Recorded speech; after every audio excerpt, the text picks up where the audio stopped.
And here we are, day 3, damn it, and maybe the most interesting day yet. Welcome into the Windy City Chicago Bears podcast with my guy Herb Howard. Herb, What's you're going on, good smiling.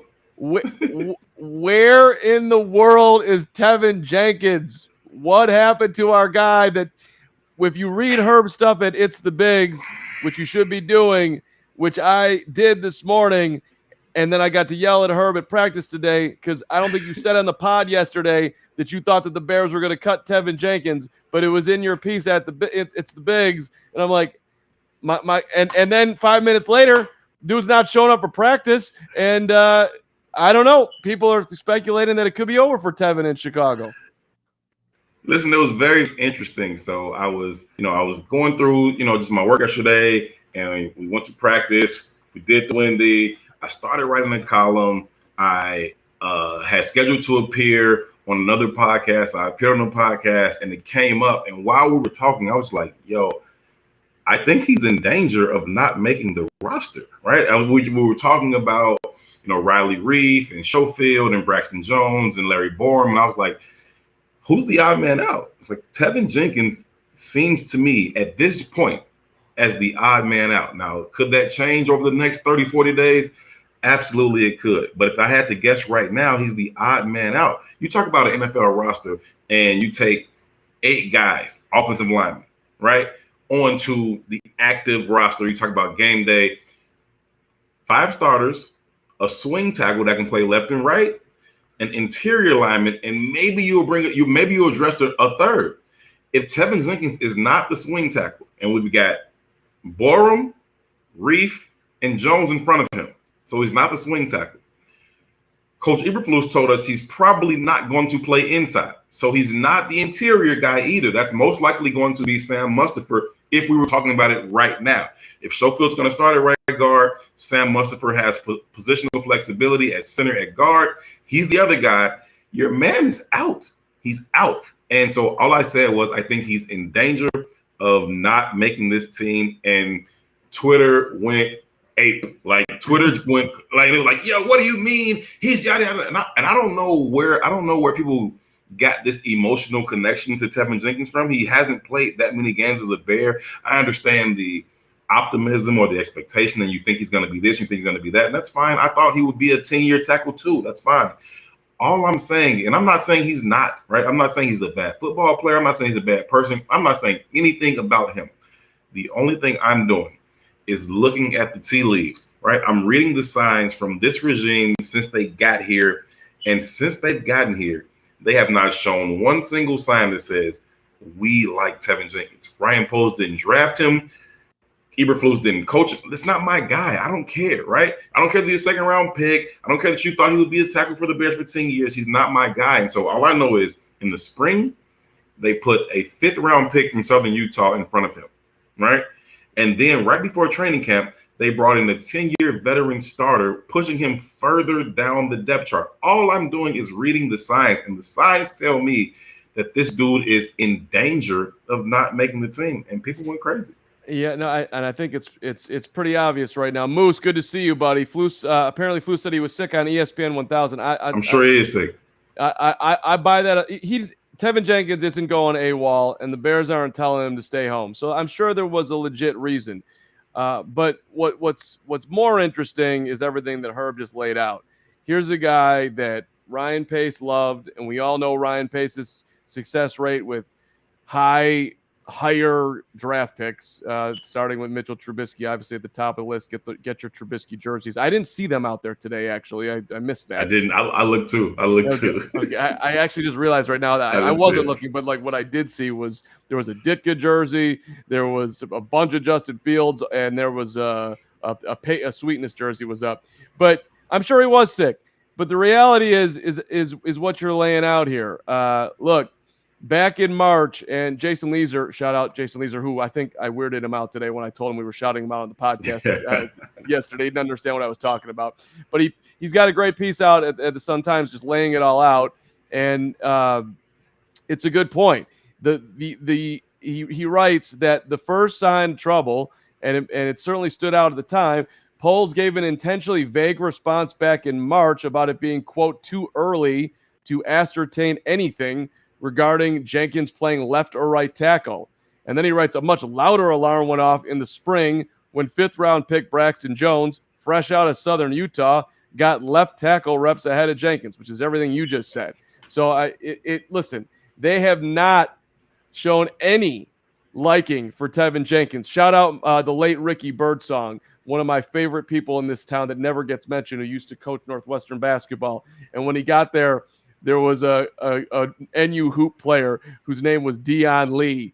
And Birdsong to the media one day was like, I don't like anything about Dion Lee. In fact, I'm starting to call him Kenneth. He's now Kenneth Lee, which I think was his middle name. It's almost like the Bears are doing the same thing with Tevin Jenkins. We don't like anything about Tevin Jenkins. In fact, we're going to make him the swing tackle, and we're going to make him compete to be the swing tackle who barely plays. So as far as him being on the roster, it most definitely is a question. And then the other, huge news today, and not good for the Bears, and who they are invested in, who they love, is Lucas Partrick. And apparently he's got some level of thumb injury, and he was carted off, and Doug Kramer, the late round pick out of Illinois, was playing center. That's a problem. That's not what you wanted to see. So I don't know. I don't know if you have anything on Lucas other than that sucks, but that just definitely sucks. No, I don't have anything on him in terms of what the actual injury is, but I know football players, especially offensive linemen, right? And so he didn't leave practice and get carted off with a thumb because he jammed it, right? Or he broke a fingernail. He broke it or dislocated it or even worse, tore some ligaments in it, right? Like something's wrong with his thumb.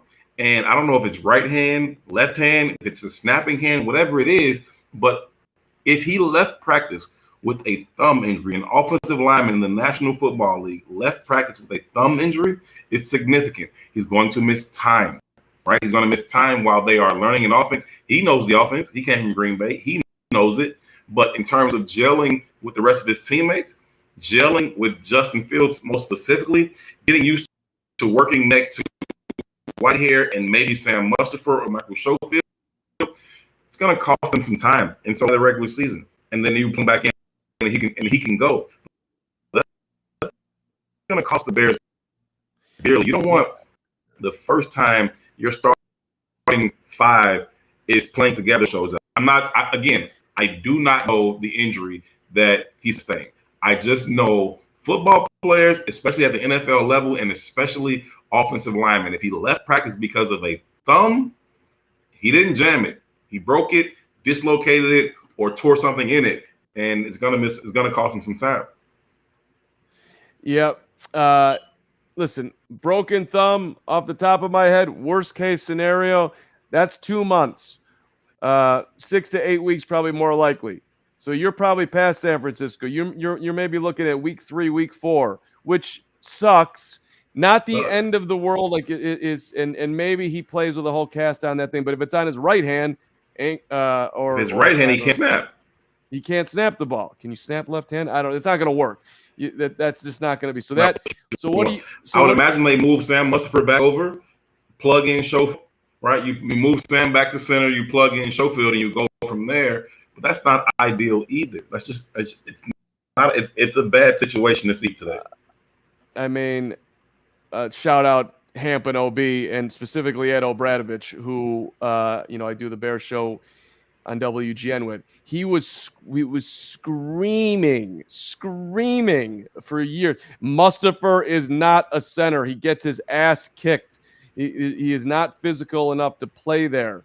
So, and I mean, it's way too early and it was on the fly, but the fact that they put Doug Kramer right back in there and not Sam is interesting. Would they actually go with the gritty Illinois but Doug Kramer is a center. That's what he played in college.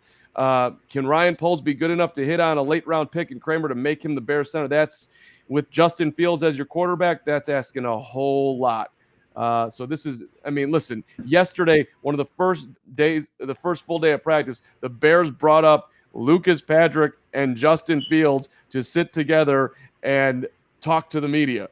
That this is obviously not what they wanted to see happen. Let's see here. Let's get some people in. Shy City veteran, can either of you confirm the story about Jenkins not being able to squat yet? I have nothing on that, Herb. Do you? I've got nothing on that either. But if you heard it, it's just another thing that is kind of taxed on that says, listen, what's the best available? What's the best ability? Right? It's availability. Everybody knows that. And if he's not available because of a back, or because he's sick, or because of this, or because of that, it just doesn't bode well for this guy being one of 5 coming the regular season. And right now, I don't see it. And I don't know how anybody can see it. I know everybody was up because I said he might not make the team. How's he going to get cut second round pick? I don't care. Right? It doesn't matter. Right? Poles didn't draft him. He doesn't care. A lot of the NFL red flagged him in the draft. That's what some people said he was a first round talent. He slipped to the second round because a lot of teams red flagged him, took him off their board because of his back. The Bears took him with the back, and then he had to get back surgery last year, missed most of the season, comes in, plays a few games, and now he's back out again, and we're talking about can he squat or not. And I just don't see it. I don't see him. Whether they can get some trade value for him or swap him for a 5th, 6th, or 7th, whatever. But they don't seem to like him. It's not about do I think he can play. It's not about what I think. I'm just telling you what I've seen from Poles and Eberflus. They don't seem to like him. Right. And what's his value right now? Could you get a 5th round pick for him? Would they do something like that and be aggressive? I don't know if they could. 6th round pick. Would you do that? A lot of moving parts on the offensive line right now.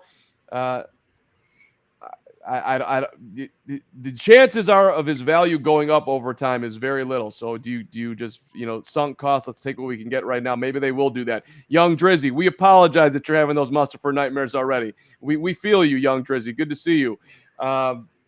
Look, I don't know if Doug Kramer can do it. Nobody does, but I am I'm intrigued by him. Everything every time that he's talked to us, I think it's been a couple times that we've seen Doug Kramer, at least once. I liked his attitude. I like the fact that he has played the position his entire college career. So, look, Jay Hilgenberg. There, we can all go back to Hilge. I believe he was I think Hilge was undrafted. So yeah. You can find diamonds in the rough. Maybe he is that. I certainly would be interested to see him getting some opportunities here if Partrick is out, and maybe that. Win-win, he gets better quicker, so that could have an impact. That's what they did today, right? They plugged in Doug Kramer. They did not slide Sam Mustipher over and plug in Schofield. They plugged in Doug Kramer, and so obviously they want to see what he's got too. And if he shows well there, then he'll just continue to progress, and he'll have 4, 5, 6 weeks to show, hey, I can do this. And if he can, then he may find himself lining up starting center at Soldier Field week 1. That'd be crazy. Shy City veteran, we can't be giving you PTSD. Thank you for your service if you are actually a vet. PTSD moments just thinking about the possibility of Mustapher being back at center again. So is probably Ryan Poles. So is Matt Eberflus. So maybe that's the most logical thing to happen because he's been there and playing a rookie seems too tall. But let's just hope that that's not where it goes. The other thing today that I asked Luke Getsy about it, Bears offensive coordinator, and he gave a pretty good response. Literally everybody had a drop today. Darnell Mooney's dropping footballs. Pringle. Brian Pringle had a drop. A bunch of your backups were dropping balls. Like every which way you looked, it just didn't look good. The offense had a bad. You asked about them being behind, which he's like, it's not so much behind. We can't really block and all that stuff. But what he did say, Luke Getsy, was like, what pisses me off is the execution. So there have been false starts and different things going on. So it is clear, however you want to slice it, the Bears offense ain't anywhere near ready to be on the field right now. No, and we heard that from Justin Fields, in the spring, and he was like, somebody asked him, are they ready to play a game? He's like, no, hell no, we're not ready to play a game. We got a lot of work to. If we went out there and play the game right now, we get our ass kicked. I appreciate him being honest about that, but they're still kind of working through those things. And shout out to Luke Getsy for talking about the execution more than the drops. Coaches see the game through a different set of eyes, right? And so everybody sees the drop. and you may just be like, oh, he dropped the ball. But the coach may know what happened is you were supposed to get to 12 yards and then break. You got to 11 and broke, and so you were too early, or you went to 13 and broke, and so you were too late, and now you were reaching. If you had broken when you were supposed to break, you'd have been right where you were supposed to be. Or he's looking at just supposed to go 1, 2, 3, 4, 5 out. You went 1, 2, 3, 4, 5 pat out, and then you were late, and so that caused the drop. There are lots of things that can you see the drop, and it's like, hey, Pringle dropped that ball. We dropped that ball, and certainly he did. We got no problem, but there are different reasons for why those things happen. It could be about the depth of the route. It could be about when and how you break. Did you come straight down the line? Did you take an angle on your break? Those types of things, and coaches see that. And so when I hear Getsy say the drops are one thing, the execution is a bigger thing, I start to think about those little small things like that, and I appreciate him holding him accountable for that. Listen, it all plays into it. This is it is a challenging game. Timing is something that you work at. And Darnell Mooney speaking today, after practice, Fields is staying on the field. Let's get some extra reps in here. Yes, I'm the hardest working guy, and yes, all of you, Equiminius St. Browns and whoever else. And I learned something, by the way, on my training camp, darling, which Chris Fink. I've been saying Finky. It's Fink. I apologize to the Fink family. I've been saying Finky is my darling because Finke. Why wouldn't that be Finky? But it's not Finky. It's Fink. Okay. Bears PR Big Ben let me know that that's the kid. Adam Johns actually had that first to me. Then Adam Hogue asked Bears PR, and it's confirmed. It's Chris Fink, who's barely been on the field. So my training camp darling is fading in front of me right now, but I'm still holding out because I haven't seen him drop any balls. Everybody else seems to be doing it, but there's a prerequisite to dropping a pass, Carm. You realize that? Yeah, you got to get open. You got to get the ball thrown to you, right? Yeah. Hey, Shy City veteran, I want to jump right to your comment right here because I couldn't agree more. Listening to these coaches during pressers like a breath of fresh air compared to the last ones. I completely agree. The whole Bears right now, honestly, are a breath of fresh air. There is a totally different feel right now. It feels like they got rid of so much dead weight or whatever you want to call it. It had to happen.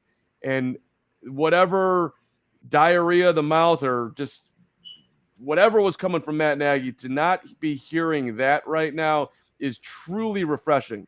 No offense, by the way, Matt Nagy, but it was time, clearly.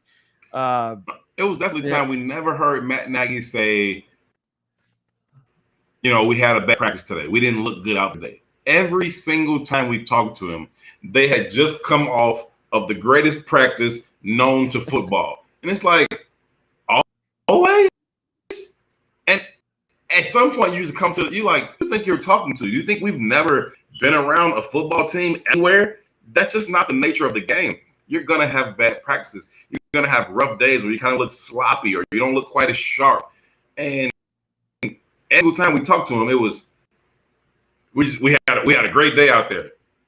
No, you didn't. Not all the time. And so it's refreshing to hear an offensive coordinator come and say, yeah, I'm pissed at the execution today. We never heard that. Yeah, and he's got if people haven't seen the Luke Getsy presser, I'm sure you know how to find it, but he's got just a sort of a solidness to him that you can just feel, I guess, when he's up there. Flus is not out there ripping the team at all, but he is talking about accountability all the damn time. So, and then you hear the players talking about it basically every time someone's up there. Somehow that gets weaved into the conversation. So the direction of the franchise just feels a whole lot better right now. And speaking of that, too, I'm walking in today. There's George McCaskey, the chairman, the dude who's got probably a B in his bank account, as in billions, or a lot of damn dough. Maybe it's just millions, but whatever it is, it ain't 1 million. It ain't even 10 million. He's got a lot of money. He owns something that's worth $1 billion. Yeah. He's directing fans into training camp, and It's right this way. And I walked up to him I'm like, George, do people know who they're talking to? When he's like maybe a couple do, but most really don't care. They like he's you can say what you want about George, and I've said a lot of things about George that it's amazing. There's a lot of things to say about him. Yeah, like you can't, don't say he's not a nice guy, because George is just a straight good dude. Yeah, that's not true.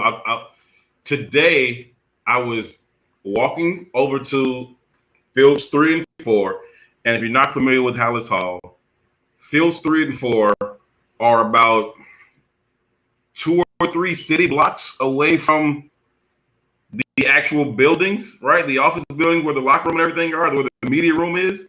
And so I'm walking those 2 or 3 city blocks, and we get to a point where the players kind of cut through on these golf carts, and they've got security out there. And what the security does is they take these ropes and they block off traffic so that the golf carts can pass through.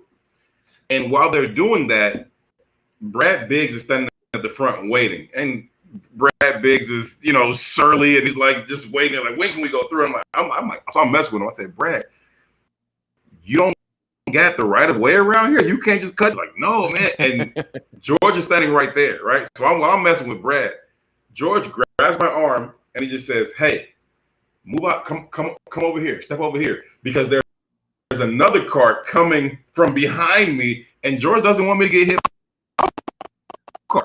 And he's that kind of guy. He's just that. He just grabbed my arm. He's like, hey, step over here, step over here, step over here. All right, there's a bunch of elite stuff going on right now. Number one, you just pulled out the rope prop out of nowhere. Number two, you just pulled out the water bottle, as in you. This is like Madden on the telestrator right now with Herb on the pod, Kurt 2022 version. And let me just tell everybody a story about Herb Howard today, because I'm glad that you were going at Brad Biggs. That's football media royalty. He's been covering the team since the team has been Brad covered, Biggs. Basically. Love Biggsy, and he's radio, TV, radio, print, the whole thing. Brad Biggs is the man. But so you're playing with him, but then there were 2 young TV people up from Rockford or somewhere, and these guys were the nicest dudes ever. And they asked really meekly in the media room today, like, hey, is that the Midway, which is like this place where you can, like, I don't know, have a conversation and lunch is served over there? Is that the Midway through that door over there? And I was like, yes, it is, nice young media people. It absolutely is. And Caitlin Sharkey, WGN, went out of her way. Yes, it's right there. Just walk right through there. And so everyone's being nice to these guys. And then they open up the door. Herb Howard starts barking like there's a Doberman there that's going to eat these. because once you guys told them, you guys can go through, they were like, okay, because we just wanted to make sure we didn't open the wrong door and kind of walk into the wrong thing and see somebody, and we weren't supposed to go. But even once you guys told them to go ahead, they walked to the door so gingerly, and they kind of turned the doorknob, his head through. As soon as he picked his hair, then the whole room just started laughing. I'm silly. I can't help myself, man. It was hilarious. Like, you're to young Rockford TV guy, first job. Like, all of a sudden, Lance Briggs is on the other side of that thing, just gonna crack him. They were walking on eggshells, afraid that they were like gonna walk into Virginia McCaskey's bedroom or something like that. like where are we going? Well, for the record, there's like a lot of doors at Hallis Hall. You're not exactly sure where goes what. You have no idea where it leads. Listen, this is only my second season on the beat. Okay, last year I was gingerly turning doorknobs. Okay, so let me. I'm not unaware of what they were dealing with in that moment. I'm too silly to not take advantage of it. It was hilarious. It was hilarious. It made my day. I thank you. That was great. And they're good. Those guys survived. It was a good moment in time. And so you went at Biggs too. It's that just shows we're not pedestal. We're not just going at the youth. We're going at. It's not just a new guy. It's the most veteran guy too. It's rookies and Hall of Famers. Anybody can get it. That's what we say on the South Side. Anybody can get it. Yeah, 100%. All right. So let's see what else. Day 2. Trying to think what else we need to hit here. Darnell Mooney spoke today. I thought he said one interesting thing about Fields' leadership that stood out to me, where like last year, you got a guy who won a Super Bowl in the room. You have a veteran in Andy Dalton. And so how do I lead these guys? And so like he's asking questions to the vets because he's a rookie and he's deferring and he's a good teammate and he knows his place. And so here we go with Nick Foles telling him, well, tell him this, or Dalton saying, tell him that. Well, he doesn't have that right now. He's got Trevor Siemian and Nathan Peterman. And by the way, they were doing some throwing drills today. Did you see Nathan Peterman? They were having they throw them, they've got targets up, and Peterman's trying to nets. Okay, and there's squares in the nets. You're trying to hit the square in the net, and it's a pretty big net, and the square's not that big. I mean, these are NFL quarterbacks; they can put it in a tight window.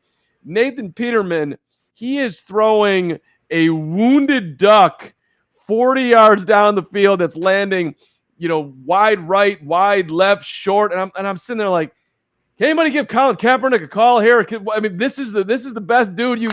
You got Peterman, who sucked everywhere, and even in just hitting a target, professional football player, like throw a spiral, awful. Not that it matters; it's the third string quarterback, but it was it was noticeable how terrible it was. Well, that's bad. I like that they incorporate apparatus into their daily routine, right? It's like you said, it's a net, like a lacrosse type net or something that they set up there, and it has two squares in it. One of the squares is blue, the other square is red, and as the quarterbacks drop back, the quarterback coach Janoko says red, or he says blue right before they release the ball, and then they try and throw it into said square. I like it because is different than it is in college or in high school or anything like that. Open is a small window in the NFL, and putting the ball here versus putting the ball here is a huge difference. And so if the red net is here and the blue net is here, that matters, right? If the ball's supposed to be high and outside and you leave it low inside, that's the difference between a first down and a pick six, right? And that small placement matters. And Peterman couldn't hit the side of a barn, but Fields needs to be able to decipher between here and here. It's about 18 inches maybe between those two squares, but it could be the difference between 6 points going your way or the other way.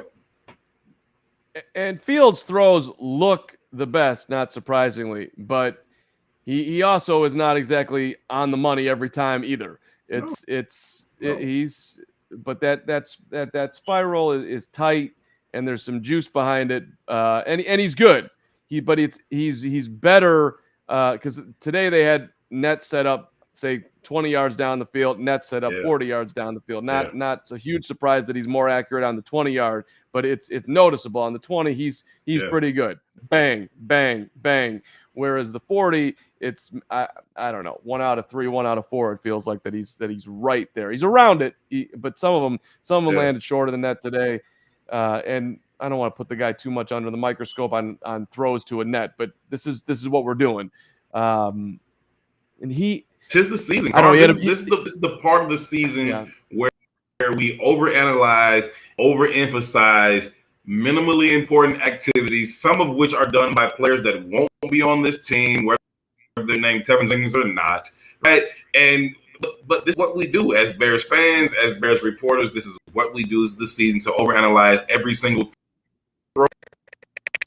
Number 57 interception Fields, and then you put your roster and you say, "Oh, who's number 57?" and say, "Yo, is Jack Sanborn going to make the team?" Hell no, Jack Sanborn's not going to make the team. But that's what we all do. That's what we all do. It's just this is the season for it. That's what we do right now. He did throw a dime to Cole Kmet down the middle, so that happened. And Cole Kmet, I asked him today too, like, what makes you think this is going to be the best Bears offense that you've played? And he hasn't said that, by the way. I was just like, but that's obviously the goal. Right. And he's like, our attention to detail. That answer to me was like, okay, that's not a great answer. He said, you ain't saying the talent in the room. You're just saying we're going to work harder, that we're going to be coached better. That would be a lie. Okay. That would be a lie. But Yeah. but it matters though, right? Because certainly they had better talent in the room last year. You had Allen Robinson in the room last year. You had better talent in the room last year. You don't have a single receiver better than Allen Robinson in that room this year. So the talent was better, but it seems at this point to be better. The sense of direction and what you're trying to do seems to be more clear, more identified, and more identifiable by the players. And so that matters too. And so, it's a little bit give and take with talent and coaching. What did you make of the comment about I'm trying to remember who said it. It doesn't really matter, but when Equiminius St. Brown came up today, and I think it was Getsy, and he was saying that look, when we were looking at who we're adding, we were looking at guys like St. Brown, who he's got Devontae Adams there, so his true talents were not able to really come out because he's playing with this superstar over here. Now you could also say that you play with Devontae Adams, your job gets a whole lot easier, and you should be wide open and getting a bunch of balls. But you also could you can kind of twist it into it. Well, go back to their playoff game. All Aaron did was key in on Devontae Adams. So I don't know. I thought that was like kind of an interesting spin. It made me think like, okay, maybe this dude wasn't getting as much of an opportunity, and you saw something, and you guys are that good at evaluating that this dude was underused, because that's not unreasonable. That could happen. So no, I don't. That's very reasonable and understandable. And what he said about St. Brown, like that EQ, that he had some ups and downs last year where he was either put on the practice squad or whatever it was, where things were not going his way, and he handled the adversity very well and came back, and that's when he really impressed Luke Getsy, which probably you can draw a straight line to why he's on this Bears roster right now. So I don't want to make it out like we've got a dynamic wide receiver, but I'm open to the possibility, at least, that we got something that perhaps we're sleeping on a little bit in EQ.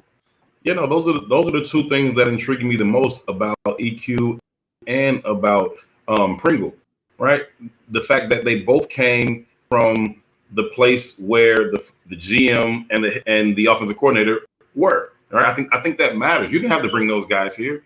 You clearly liked something about them in the time that you spent with them. And so I believe him when he says, I always thought EQ could ball. He wasn't quite a professional. And so he went through some adversity. He didn't make the 53. We're going to put him on the practice squad. He handled that adversity well. I literally saw him with my own eyes develop and become a pro and turn into a serviceable player. And I wanted him here. I think that bodes well for EQ. I think the same thing of Pringle when you talk about Ryan Poles. And so those two things bode well for both of those players. I like to see that. Obviously, they probably wouldn't be here if that weren't the case. And I thought that was very, very refreshing to hear. Does that mean either of them are going to be, 1,000-yard receivers or even, 700-800-yard receivers? Who knows? That remains to be seen. But I certainly think that there's something to be said for bringing them with you, right? You place, you don't like what was there, you leave it there. You don't bring it with you unless you wanted it. 100%. Like, right. I know this dude. If you hate it, there's got to be some level of intriguement. Otherwise, he wouldn't have done it. I was going to ask him today, and I wimped out on this one. Is there any chance that Justin Fields is going to lead this team in rushing with the offense that you're putting in, Luke Getsy? Is that remotely on the table? I thought maybe too tall of a question, so I wimped out on it. But what do you think of that concept? I think it'll be close. I think he'll be part of that rushing attack for sure. I hope not, to be honest with you. I hope not. I hope not too. I hope not, number one, because I would like for the running game, organically to be able to produce in terms of putting the ball in David Montgomery's hands, giving it to Khalil Herbert, maybe getting Ebner involved in there too. But then also, has that ability. So I be, second, maybe third team in rushing for sure. I don't want to see him lead it because I also want to see him develop as a passer, right? And not always just take off and use his feet. And so I hope not. It's a fair question, though. It's certainly a fair question. Yeah. All right. I'll get it in there down the line. Two other things. We heard from Kyler Gordon, who also, we talked about this yesterday, that he's playing in, he was a slot corner as well playing outside. He's psyched about all of it. That dude doesn't lack any confidence, and he does not.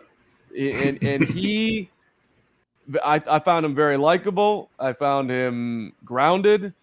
I see what the Bears are getting excited about in Kyler Gordon. That was my reaction to him speaking today.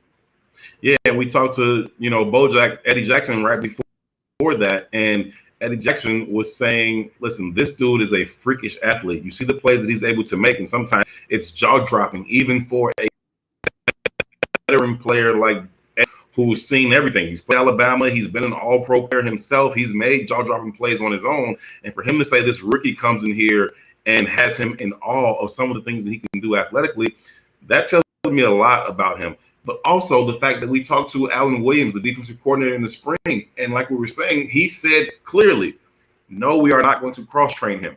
We're going to let him learn one position. We think he's an outside corner. That's what he's going to be. And now you got Eberflus saying, well, we found out this kid has the intellectual bandwidth to learn both of these positions, and he has the athletic ability to play inside. And then you hear Kyler himself saying, I love nickel. I love to play inside because it allows me to use my instincts to read and react. It allows me to be a bit of a linebacker and come up and enjoy the physicality of the game. She said it's fun for him. It's fun for me to put my shoulder into another guy's chest and take him down. It's fun for me to blitz off the edge, make it in the backfield, force fun running backs. He's talking about all those things. And it was really, really refreshing to hear. I loved every minute of talking to him. I really, really like the kid. Yep. You couldn't. I was, even when he was walking out, I walked up and I grabbed my recording device, i.e. my phone. I'm like, thanks a lot, man. And he just kind of gave me the look in the eye. No problem, my pleasure. And I'm like, okay, like just you're mature beyond your years, and he's the goods. He seems like the goods, and so does Jaquan Brisker, who we also heard about from Eddie Jackson. Eddie Jackson said, he's been, and shout out to Eddie Jackson for understanding his new role on this team as a leader. Maybe he understood it a year or two too late, right? Not, but a year or two late. And he understands I'm a leader on this team, and it is my responsibility to bring along these young guys. And he talked about Jaquan Brisker specifically, and he said, I told him, listen, if you need anything, let me know. He said, on that very same day that I told him that, he was like, hey, can I come over to your crib and watch film with you? And he's like, sure, come over. So come over, we watch film, we eat some food.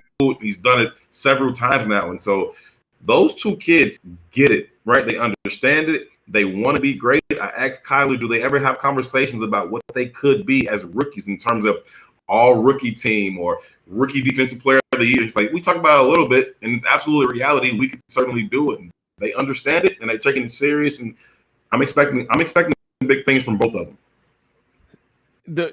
Eddie, to me, was as impressive as Eddie's been in a press conference in a while. Like I think he was on his heels a lot last year, just with how bad the season went, and even when we got to see him in minicamp, just for everything that happened. But today, it just felt like a more grounded dude. I'm using that word a couple times now, but that's how it felt. Like he seemed pretty secure in his position and what the direction of the team and the way he's communicating. And the Bears need him, man. I know that people are tired a little bit of Eddie Jackson, and they think that he's getting overpaid and hasn't delivered and all that stuff. And that's fair for what it's been. Certainly last year it was a bad season. I'm not trying to make any excuses or play it nice, because it was awful. But the talent is there, and I was, you could be the biggest beneficiary of this whole regime change more than anyone. Like, you really needed a fresh start and some accountability, and here and now you have it. So Moose, I'm with you, man. He did. He seemed confident. There was hey, I've been around and I know what's being asked of me, and I'm liking what I'm seeing from this guy. One thing he said about I think it was Brisker or maybe it was Gore, doesn't matter. He's asking a lot of questions. He's asking the right questions. Right. Because you can, just be a guy that's asking questions, but be completely clueless and not know what's going on. But when you're at, I thought that was a nice little extra stamp of not only is he asking questions, which is good that he's communicating, no question's a bad question, but he's actually asking the right question. So you can see that he's understanding things. and trying to next level. So all that speaks well of what's happening in that secondary right now. Yeah, all that matters. And it was good to hear Eddie Jackson also, take accountability for his, lack of production last year. And he said, maybe sometimes they got complacent. Maybe sometimes try to do too much. And, it was good to hear him say complacent, right? I want him to be, but we all watched and we all saw him. We all saw him touch a player down. I was writing him the player get up and go keep running. We all saw those types of things. And so for him to say, yeah, I was complacent. And then for him to also talk about having a coach that won't have it, right? He talked about Alan Williams calling him out in film study. He talked about Eberflus holding everybody accountable in terms of finishing through the echo of the whistle. It sounds to me like Eddie Jackson is primed to return to some semblance of what we saw early in his career. Fingers crossed on that one. Yeah, for sure. All right. No show tomorrow because what are you doing tomorrow, Herb? I am officiating a wedding. I was asked to officiate a wedding, Carm, and it was the most honorable and hilarious request I've ever received in my life. And I was like, if you're serious, sure, I'll do it. And so I went through the process to go ahead and get ordained. And this time tomorrow, I will have married some people. And I just left from rehearsal, and it went really, really well, and it's going to be amazing. But I'm nervous, Carm. I've spoken in front of everybody for everything. I've hosted every possible event you can think of, from concerts to business meetings to baby showers to birthday parties. A wedding though, and I've got to officiate it and say, by the powers vested in me, Herb Howard, you can be married. Oh, I'm nervous. I'm not gonna lie to you. I'm nervous, but I'm very, very happy for them. Looking forward to it. I wish them nothing but the best. I know them, but I'd be lying to you if I said I wasn't nervous. Oh, okay. I mean, nerves are okay. You're going to be great. I have complete confidence. I do. If I was in your position, I would definitely have a pause. Like, y'all sure about this? You all know about the divorce rate? You sure? Do you think you're going to be on the positive side of the 50% to do this? Give me your reasons, and then I'll go forward. But when we got off the show last night, Herb's like, we're talking about the rest of the week. And he's like, yeah, I can do the show tomorrow, but I can't do Friday. I'm like, I'm officiating a wedding, and I was like, and I just didn't hear it. And then after I clicked off, and I'm like, did it set in? My dude's an ordained minister, ordained whatever. Minister whatever Herb. I've been telling everybody, refer to me as Minister Herb. I don't want that, but I've been saying it's Minister Damn Herb on the pod. I mean, that's a whole nother level right there. So. Listen, if you're watching this and you want Herb to officiate your wedding, if you have one coming up in the next couple of years or anytime soon, reach on out and we'll see if we can make that happen. The other thing I wanted to end the show with today, Lollapalooza is going on in Grant Park, and the entire youth of Illinois / Chicago / I know this is all inclusive here / the suburbs are going, and I'm having my own personal gas prices protest, and I'm actually probably paying more taking the damn train to Bears practice, but I've been riding the Metro up there, and so I'm riding back today, and I cannot believe what I'm seeing. First of all, shout out to parents out there who've got 16, 17, 18-year-old daughters with what the clothing choices nowadays. It is aggressive. And then every dude on that train is wearing a retro NBA jersey. I got or new school. DeMar DeRozan, Derrick Rose, Shaquille O'Neal, Dikembe Mutombo. I mean, every which way. I mean, everyone's got a jersey on, and then and everyone's got their pen that they're smoking and they're making out in the Metro. And I'm sitting there, old man Carm on the window, like I got to get off this thing. I'm wearing a mask. I'm trying to stay away from COVID, and get me out of here. So shout out to the youth of America having some fun. But I'm just I'm a huge music festival guy. I love music festivals. I've been to them all over the country. But Lolla, I've only been to that once. And on me for that one time having been just like a few years ago, because I had no idea the high school fest that this was, right? If I'm going to be outside at a day party, it has to be adults. We're day drinking and we're listening to music, and it has to be adults. I had no idea that the average age of Lolla was like 3.5 years old. Right? You know what I mean? I had no idea. I had no idea. You get out there and it's like, all of these kids who just got out of gym class are drunk and they're naked and it's uncomfortable. I don't like it and I want to get out of here. Like, they're all like wet and covered in like beer and mud, and it's like, what is going on here? I don't like it. No. Right, and Fanside's offices are in River North at the Chicago Brown Line stop. So I yesterday I rode the train all the way back down in the city, and then I came back out. But today I'm gonna get off and ride the Purple, because I'm getting off at Davis. I get on there, Purple's calm. It's an easy ride. We get to Fullerton. The entire Lolla crowd just gets on again, and they are standing all around me, just screaming loud. You're talking about the drunk 17-year-old who she looks like she's gonna puke right there and has to get a seat immediately. It's 3 o'clock, y'all. Right, y'all, early. Like, early. This is. But okay, hey, there is a part of me. Shy City, appreciate you following me on Twitter and seeing my tweet about this. I should have added into it that the truth is I'm extremely jealous and would love to be 17 and give me a chance to do this all over again. But for current Carm, that's just not what I really. I didn't mean it. So, but hey, I like the train. I'm reading my It's the Bigs her piece on my way up this morning, thinking to myself, I'm going to scream at this dude with this Tevin take that he didn't say yesterday.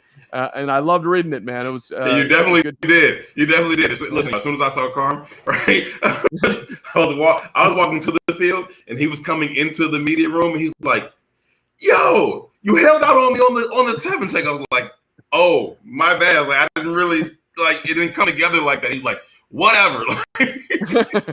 You were straight holding out, which I get it. Of course you weren't, but I was like, whoa, he didn't say that yesterday. And on here we go with the piece, and Tevin's getting cut. And then we get out the field, and as reporters, the first thing we do when we get out to the field, we take one of these little rosters right here, and we kind of go through every little number and say who's here, who's not here, who's here, who's not here, who's here, who's not here, and you get down to the bottom around 76.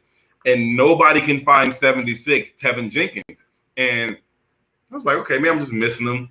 And then everybody was like, you seen Tevin Jenkins? You seen Tevin Jenkins? And I was like, no. And it was so funny because I woke up this morning and my Twitter was all, Herb, you're an idiot. What the F are you talking about? Tevin Jenkins may not make the team. You're stupid. You don't know this, that. I was like, whatever. I'm just telling you what I've seen. And so when I got out there and he's not there, I'm like, guess who's practice today? Like, maybe they traded him this morning. Yeah, well, and maybe they will be. And Moose, we if you're just popping in here, Moose gave us the news that on 1000 today, with my guy Cap and all those everybody over there, that apparently according to Eberflus, he was sick. Okay, yeah. So we'll see if he's there tomorrow. Bottom line, everybody have a great weekend. We'll be back at it come Monday next week. I might pop in here at some point over the weekend, but that's looking iffy at this point. So regardless, we'll definitely see you on Monday, which is the first padded practice. So that'll make things ramp it on up here. I thought the first padded practice was Tuesday. Am I wrong about that? Is that okay? No, yeah, that's right. Monday's like a private practice. Tuesday's the first padded. So whatever. We're back next week. Bottom line, we appreciate everybody jumping in here. It's been a fun early season ride here. Over 2,200 on the YouTube channel. Thank you all. Young Drizzy, Shy City veteran, Moose. Good to see you. Good to see everybody out here today. And thanks for watching. Herb, good luck tomorrow. Crush it. You got this. I believe in you. I will, and I appreciate you. I'll let you know how it goes for sure. I'll let all you guys know how it goes. Yeah, and maybe, hey, when you get married someday, call up on Herb at Herb Howard 411. Been there, done that. Probably not gonna do it again, Carm. We'll see about that. You might have a lot of fun tomorrow. I think it's gonna be awesome. And you have yourself a cocktail after. You're entitled. Thanks for watching, y'all. See you next time. Peace.